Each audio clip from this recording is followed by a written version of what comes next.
On this week's episode, I'm joined by Jennifer Day, the director of Saco Main Street. It's an organization that we've crossed paths with quite a bit. We recently purchased a building in Saco, and they were there to do our ribbon cutting. They do a lot to support the local downtown Saco area. So I wanted to have her on to share some of the events that they've had in the past year, some of the events that they have coming up, talk a little bit about the organization just so we can spread the word. I think it's a great conversation if you're from the Biddeford Saco area, something to learn a lot more about, get a sense of who's running those types of organizations, who's having an impact on the community. So hope you enjoy. This is the Randy Forcier podcast. Can you do me a huge favor? I'd like the Randy Forcier podcast on Facebook. If you could subscribe on Spotify, Apple, or YouTube, I would also appreciate it. Thanks for watching.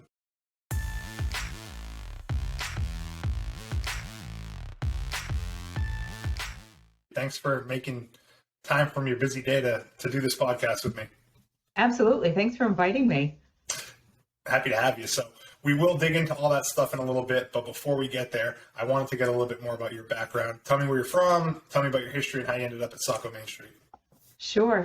So I'm a Maine native. I grew up in central Maine and attended at Thomas College in Waterville. I have a background in accounting and business management and then business education. I made my way into real estate and practiced real estate for 26 years, still practicing, still hold my license. Worked for 9 years as the sales manager of my office, but also, like in the true tradition of all Mainers, I had a side hustle or two in addition to my hustle. Yep. And I did work in I worked for a parent outreach and community outreach organization. I sat on the board of directors and chaired Head Start. So nonprofit business, that's kind of brought me to where I'm at.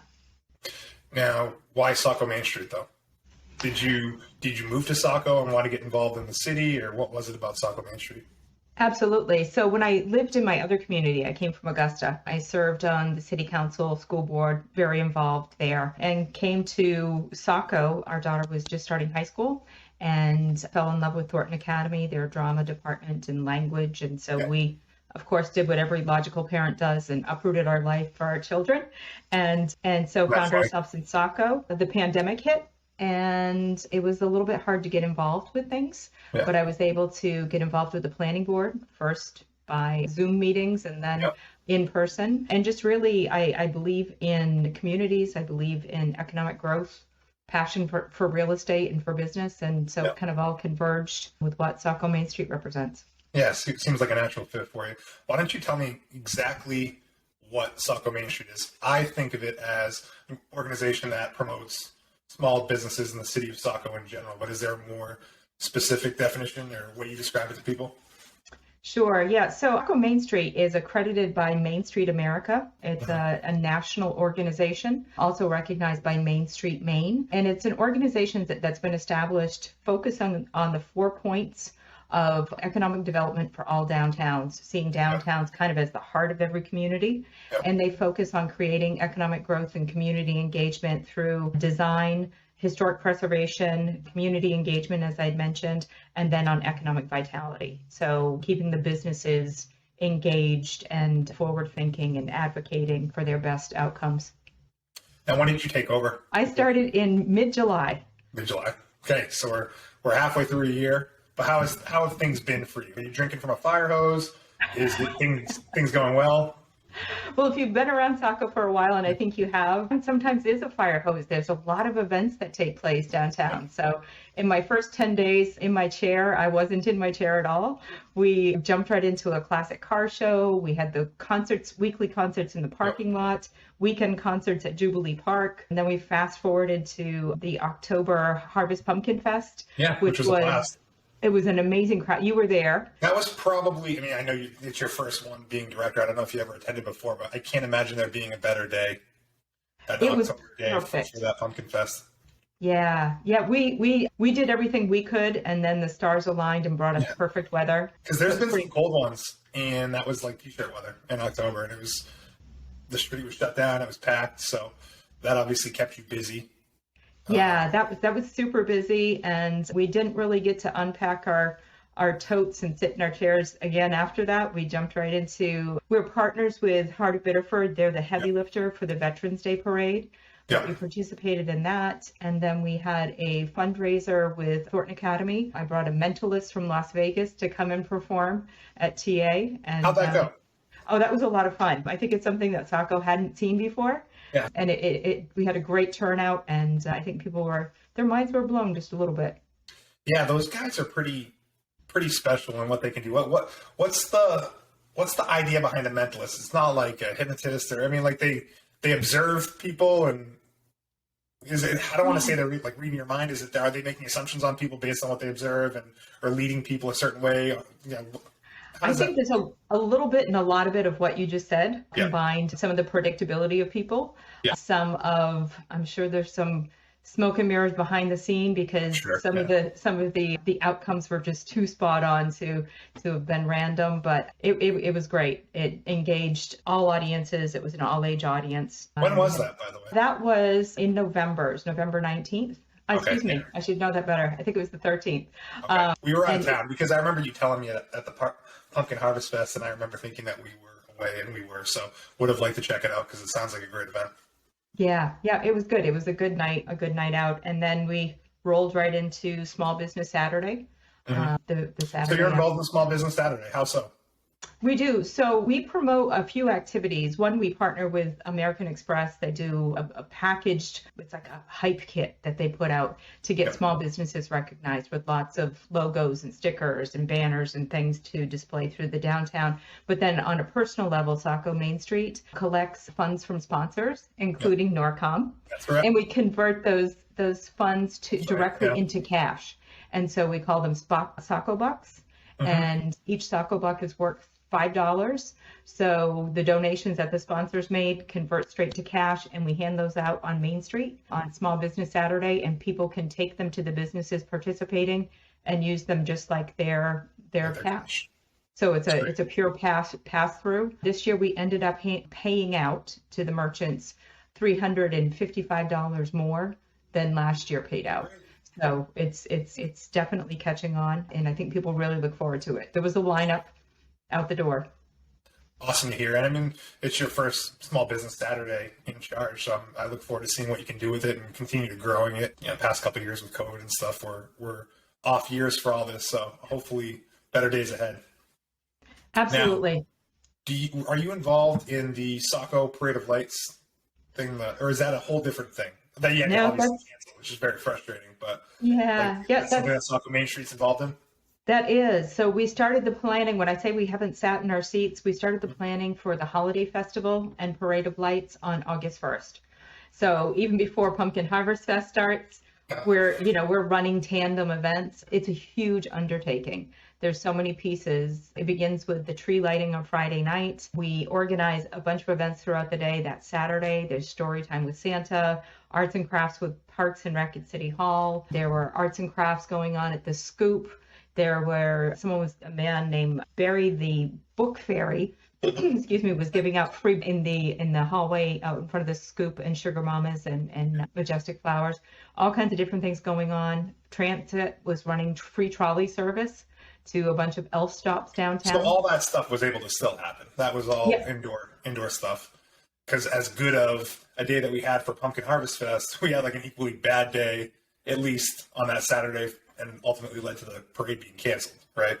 Absolutely. And that was a heartbreaking call. That was such a hard call. So there's no makeup date on that, right? There's too many things lined up for that Saturday. It either has to happen that day or not happen at all. Exactly. So a lot of the events that Saco Main Street hosts, they occur the same predictable date timeline each year. And that parade takes place the first weekend of December. There are only 3 weekends between the first weekend and Trust Christmas. me, I know. Yeah. And all accounted for. Yeah. And so it was really, we had 26 Saco City employees lined up to be on duty on that night. So to then ask them to cross out another weekend between the 1st of December and Christmas, when there's shopping, just really logistically. Yeah. It's such a great event, though. Have you been to it before as just a regular person? Yeah, absolutely. I've been to it in person, and then I also attended the year that it was just kind of a drive-through during COVID when it wasn't an assemblage. So my old office was the perfect location for it, next to Sugar Mamas and that whole area. But and it used to be 5, 6 people deep, and some of the pictures that are posted online around the event to promote it, it's just like an accurate representation. There's people all over the place, and the floats are great, and it's just a great time. It's a bummer that had to happen. Yeah. So we'll reconvene as a group. We're a committee of about 20, Oh, and wow. then in addition to Saco Main Street's board, and then their volunteers. So there's a lot of people who are going to try to brainstorm a way that we can. I don't know if we can configure it to have a backup date, but we're going to see what we can do to try to make it a little bit more bulletproof.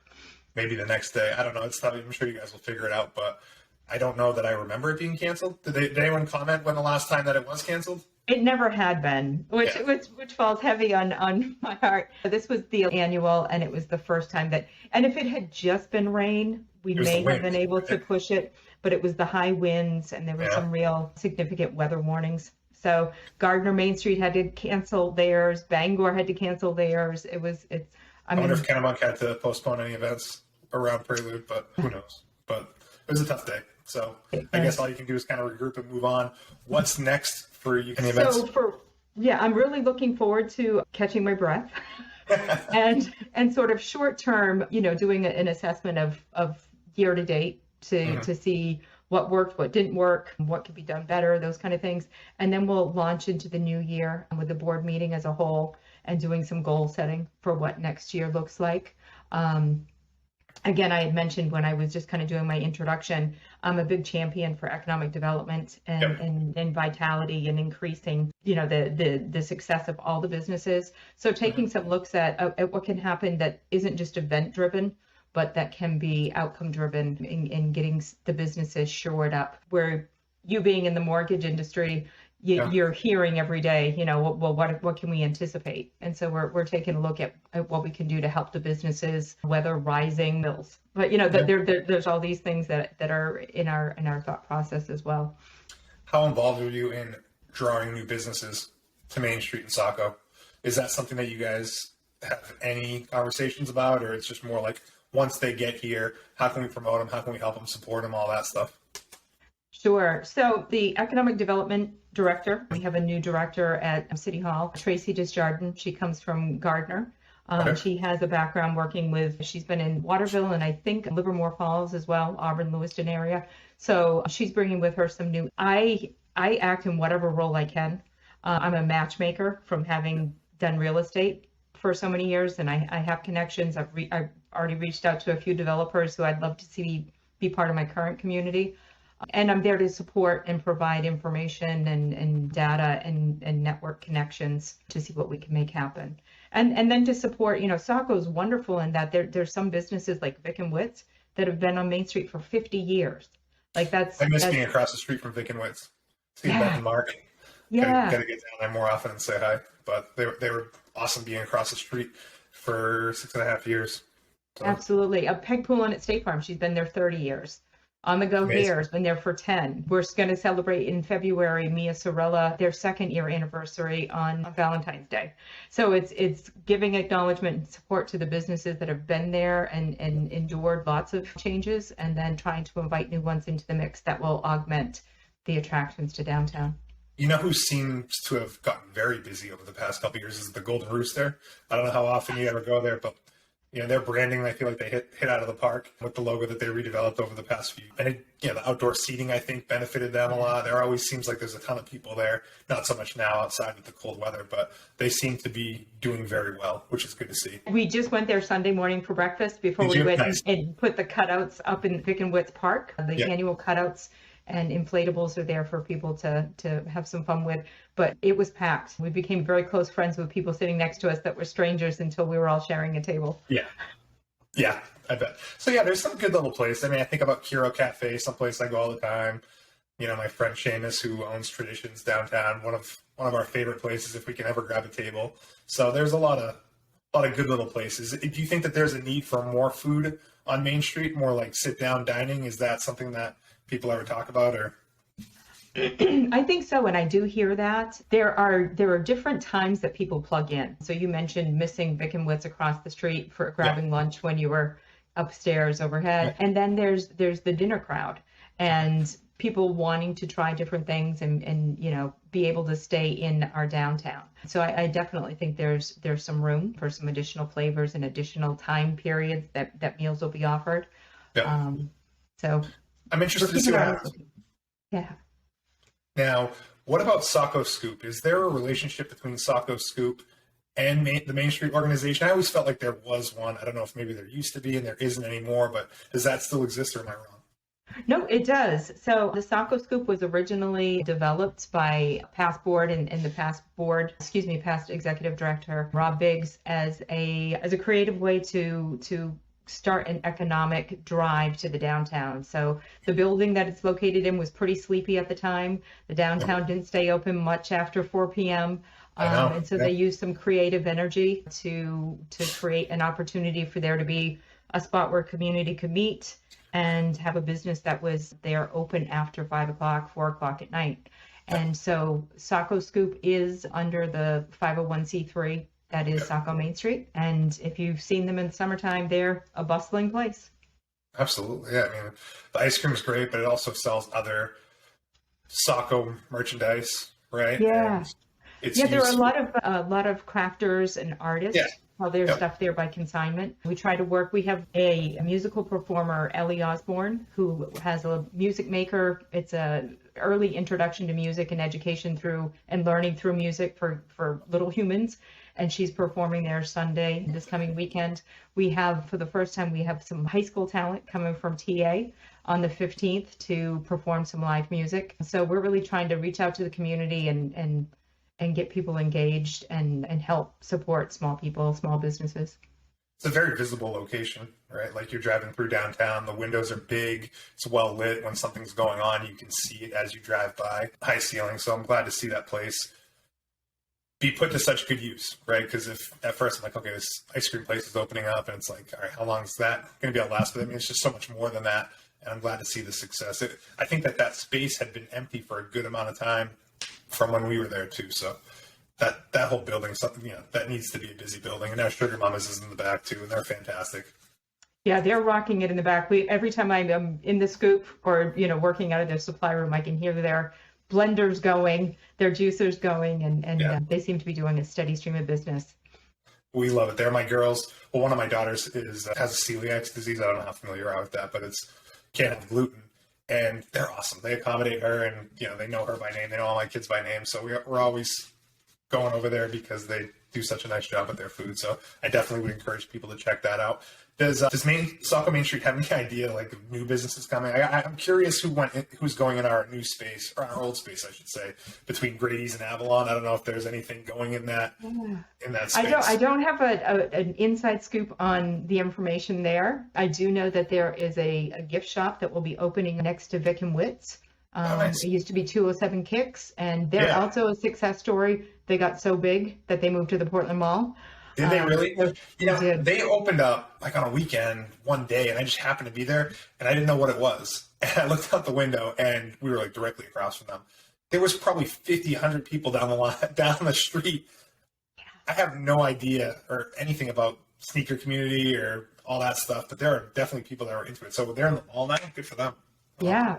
So that's definitely, it's too bad for us because they did bring, like you said, if you have 50 people waiting in line, someone's going to get hungry or thirsty. But they're their own success story that they were able to outgrow their space. So that's in part what a small town can be as well. We want people to stay forever, but we also recognize that businesses are going to have their own growth cycle, and we're glad to be a part of that too. Yeah, that's good. How about goals for Saco Main Street or Saco in general in 2023? Do you guys set goals? It sounds like you're going to be doing that at that next board meeting, but is there anything that you personally want to achieve that isn't maybe numbers driven, or just a vision that you have for the next year? Sure. Yeah. So definitely. So the goal setting, I'm really going to be leaning into my board as a nonprofit. I work for the board, and they have collectively, we have 16 board members. We have a couple of representatives, a city liaison from city council, a specialist from economic development, and then people that own businesses downtown that have backgrounds in fund development and accounting and insurance. And so it's a really well-versed group of individuals that I think they'll going to be telling me some interesting things and setting some goals that they see for Saco's future. An exciting thing that I would like to share. So Saco Main Street has partnered with Heart of Biddeford. Nice. And we received a entrepreneurship ecosystem project grant to be shared between the two cities. So Who's that from the state or federal government? Federal money that's come down through. It was allocated by Angus King and runs through the Maine Downtown Foundation to our main streets. And we're going to have some opportunity to put together steering committees to see what's missing or what's working in our ecosystems of entrepreneurship in each of the cities, and what we can do to make that more robust and more sustainable. Love it. I'll look forward to hearing more about that. Yeah. Do you see I'll any put you on the challenges? spot here and ask you if I can call on you to be involved at some point. Love to. Because one of the assessments is going to be, what is the financial need of businesses and what is the, the space and the culture and all of those things. So we'd love your insight as well. Please do. There was a time that I wouldn't say on the board because I wasn't, but I did help out work with Betty Brunswick and Peg and the old director Rob, and did have some more involvement in it as things got busy, or kind of in the thick of my kids growing up, maybe got a little bit away from it. But now that we bought that property in Saco and we're definitely there for the long term, I very much would love to be involved. And I know the guys in the office would be too. So when the time comes, please reach out. We'd be happy to give input or help any way that we can. Excellent. Thank you. I was saying before, are there any challenges specifically that you see in the next 12 months, or is it, you just kind of take things as they come? Yeah, so I kind of set a goal for myself that my first year was going to be really leaning in, listening and learning and improving as I could, not wanting to try to reinvent anything, seeing what works.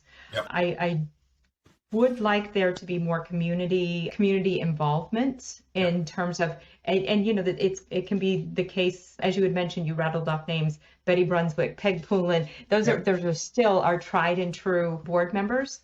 That show up for every event, pioneer, initiatives as they come out. And I would really love to reach out to maybe some of the population that's living in the Saco Mill or 110 Main Street. They're part of our Main Street community, and we would love to engage all people. So we really want to invite everybody to get involved in their downtown. Do you guys have any presence in the local Rotary clubs or any of that sort of stuff? Sure. So some of our members are members of the Rotary Club as well. And once my calendar closes out this year, I already have a couple of invitations out there with the 3 Saco related Rotary clubs to attend meetings as a guest and kind of tap into their expertise as well. Yeah, and I think there's a lot to be had in those groups. I know the Rotary clubs have had different challenges over the past few years with COVID too. So, I think a lot of them have met remotely or just recently started getting back in person. So after the new year is probably a good time to reevaluate that. But that's just a group of people that I think are fantastic and do a lot for Biddeford and Saco communities. So good people to know. Yeah, and they showed up. So one of the Rotary clubs was at the tree lighting, giving out hot cocoa. Nice. Another Rotary club came by and dropped off bags of candy that was going to be on their float, and we gave that out at the story time with Santa. So they're really engaged, and they're coming in and out of our door on a regular basis. Yep. Awesome. Love to hear it. And is there a website for Saco Main Street, or what's the best way for people to get more information about Saco Main Street? Absolutely. SacoMainStreet.org. If anybody wants to get involved, has questions, wants to make suggestions, I'd love to be contacted. And my email address is director@SacoMainStreet.org, or stop by. Our office is in the train station. They might have better luck sending an email because we're not in our seat often, as I mentioned before, but we would love to hear from everybody. Awesome. Well, thank you very much for coming on. I appreciate you. It was nice having a good conversation about everything that you guys are doing. Appreciate everything, and I'll look forward to doing it again sometime. Excellent. Thank you for having me, Randy.